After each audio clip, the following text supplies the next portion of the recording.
Hello everyone, आज है 9 फरवरी और आज इस वीडियो में हम बात करने जा रहे हैं SJVN लिमिटेड, सतलुज जल विद्युत निगम लिमिटेड के बारे में हम बात करेंगे। 140 रुपये का शेयर है, आज 6% की गिरावट देखने को मिली। एक्चुअली में देखा जाए तो पिछले एक महीने में बढ़िया तेज़ी थी, 90 रुपये से लगातार ये भागा था। इंट्राडे में 175 रुपये से भी ऊपर गया था ये, और आज गिरावट देखने को मिली यहाँ पर, और बड़ी गिरावट है। और शायद जब मंडे को बाजार खुलेगा तो यहाँ पर और बड़ी गिरावट आपको देखने को मिलेगी, काफ़ी बड़ी गिरावट, शायद 8% 9% का करेक्शन यहाँ पर आपको देखने को मिल सकता है मंडे को जब बाजार खुलेगा, क्योंकि आज इनके मार्केट क्लोज होने के बाद क्वार्टरली नंबर आए जो कि काफ़ी ख़राब है। बात करेंगे उसके बारे में, लेकिन उससे पहले अगर आपने अभी तक चैनल को सब्सक्राइब नहीं किया है तो प्लीज़ अभी इसे सब्सक्राइब कर लीजिए, क्योंकि आगे भी बहुत सारे वीडियोस हैं जब वो काफ़ी ज़्यादा हेल्प करेंगे। तो 141 रुपीज़ का शेयर एक महीने में खूब पैसा बना कर दिया, और एक साल में अगर आप देखोगे तो भी खूब पैसा बना है। 336% का ग्रोथ है और लगातार ये भागा है। 30 रुपये से अगर आप देखो तो लगातार भागा है। करेक्शन भी अगर बीच बीच में बने तो बहुत छोटे वाले करेक्शन थे, और वहाँ से ये और बड़ी रफ्तार पकड़ता हुआ ही हमें नज़र आया है। कंपनी में अगर आप इनके क्वार्टरली नंबर्स पे नज़र करेंगे, उससे पहले इन्होंने डिविडेंड भी अनाउंस करा है। देखो, हर साल ये आपको साल में 2 बार डिविडेंड पे करता है, एक फरवरी में, पिछले साल भी फरवरी में इसने 1 रुपये 15 पैसे का ही डिविडेंड पे करा था। इस बार भी इन्होंने अनाउंस करा है डिविडेंड 1 रुपये 15 पैसे का। अब जो इसकी रिकॉर्ड डेट रखी गई है वो 21 फरवरी रखी गई है, मतलब जिस किसी के पास इस तारीख से पहले इस कंपनी के शेयर्स होंगे उन सबको पर शेयर 1 रुपये 15 पैसे का जो डिविडेंड है वो यहाँ पर मिलेगा। और जो डिविडेंड का जो आपको मिलना है वो 4 मार्च से स्टार्ट हो जाएगा। डिविडेंड का जो पे आउट कह लो वो 4 मार्च से स्टार्ट भी हो जाएगा।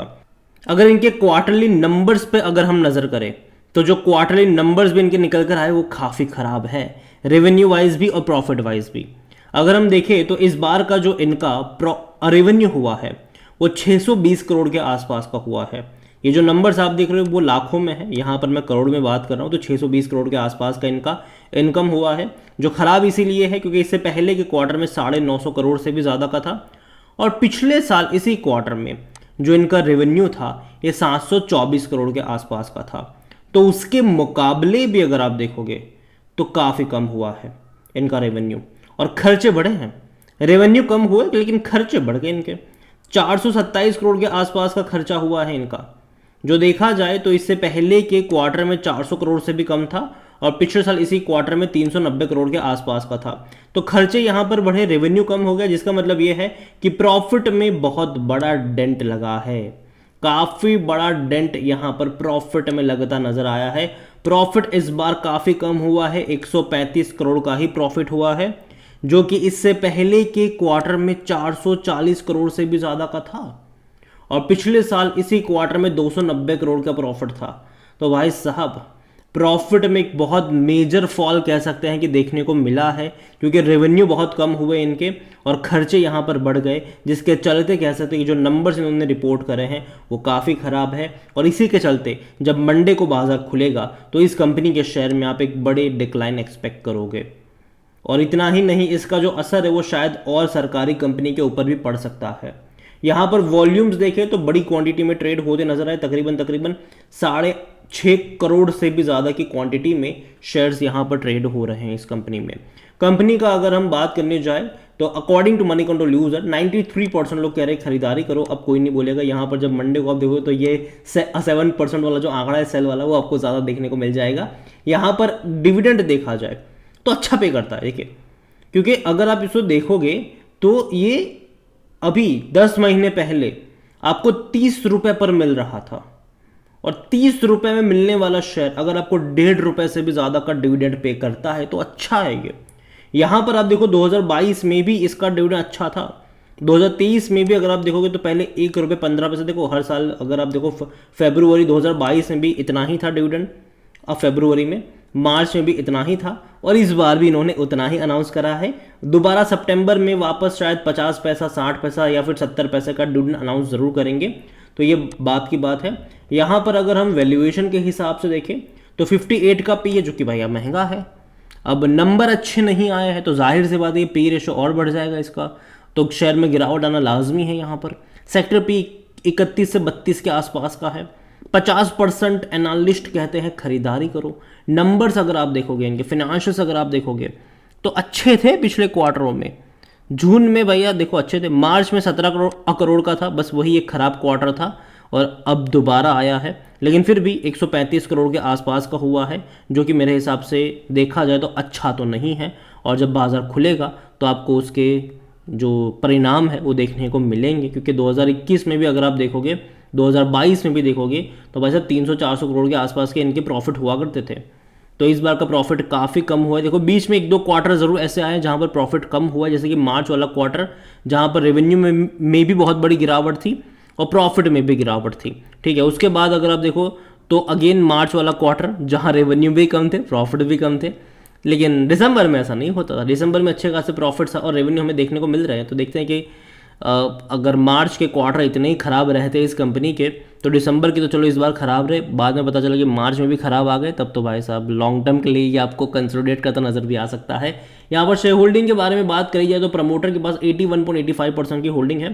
प्रमोटर ने अपने शेयर्स बेचे ज़रूर थे। प्रमोटर कौन, मतलब गवर्नमेंट है। यहाँ पर 86.77% की होल्डिंग अभी अगर आप देखोगे तो 81.85 पर आए हैं, मतलब कि बिकवाली हुई है। और देखो ये जो अभी गवर्नमेंट क्या कर रही है कि जो सरकारी कंपनियां जहाँ पर अच्छी खासी क्वांटिटी है गवर्नमेंट की, तो जो सेबी का रूल भी है कि भाई साहब 75% से ज़्यादा की होल्डिंग नहीं होनी चाहिए, तो उसके लिए भी शेयर्स बेच रहे हैं। उसके अलावा गवर्नमेंट को पैसा भी मिल रहा है, और देखा जाए तो पिछले कुछ टाइम में सरकारी कंपनियों ने खूब पैसा बना कर दिया है, बड़ी शेयर में तेज़ी है, तो गवर्नमेंट ने भी उसका फ़ायदा उठाया। और OFS के जरिए अगर आप देखोगे तो प्रॉफिट टेकिंग करी है, चाहे वो रेलवे के शेयर्स की बात करें या फिर पावर के शेयर्स की बात करें। 4.25% म्यूचुअल फंड के पास है, 1.72 डोमेस्टिक के पास है, 1.68 FIs के पास है, 10.50% रिटेल और अदर्स के पास देखने को मिल रहा है। और देखिए यहाँ पर अभी अगर दोबारा शेयर में तेज़ी बनती है तो गवर्नमेंट दोबारा से OFS भी लेकर आ सकती है, लेकिन टाइम लेगा अभी। ठीक है, अभी शेयर के तेज़ी का गवर्नमेंट वेट करेगा आने वाले टाइम में। जब शेयर दोबारा 150-200 की रेंज में जाएगा तब गवर्नमेंट यहाँ पर तकरीबन 3.5% का स्टेक दोबारा रिलीज़ करने के लिए आएंगे और हल्की फुल्की प्रॉफिट टेकिंग करेंगे। शायद मुझे तो वो इलेक्शन के बाद ही यहाँ पर करेंगे, उससे पहले शायद चांसेस थोड़े से कम नज़र आ रहे हैं। यहाँ पर कंपनी को लेकर बात करी जाए तो देखिए कंपनी बुरी नहीं है, अच्छी कंपनी है मेरे हिसाब से।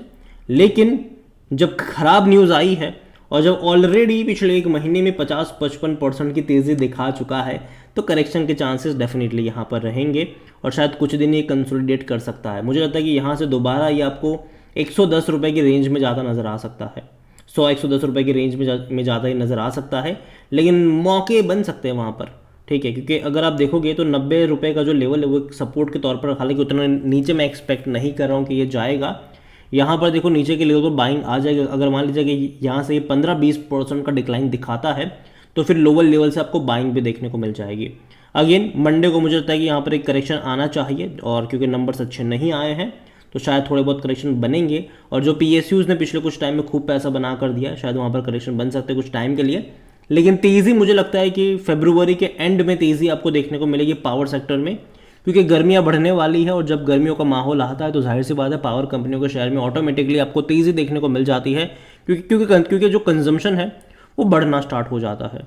तो मैं मान के चल रहा हूँ कि आने वाले 2 हफ्तों तक ये कंसोलिडेट कर सकता है SJVN का शेयर, लेकिन उसके बाद तैयारी करेगा एक तेज़ी दिखाने के लिए। तो अभी तो वेट एंड वॉच की ही मैं बात करूंगा, जल्दबाजी यहाँ पर मत करना। मंडे को देखते हैं कि बाजार किस तरीके से रिएक्ट करता है। और याद रखिए कि जब यहाँ पर गिरावट देखने को मिली है, ठीक है, तो एक और कंपनी है जो इसी तरीके की है और वो है NHPC।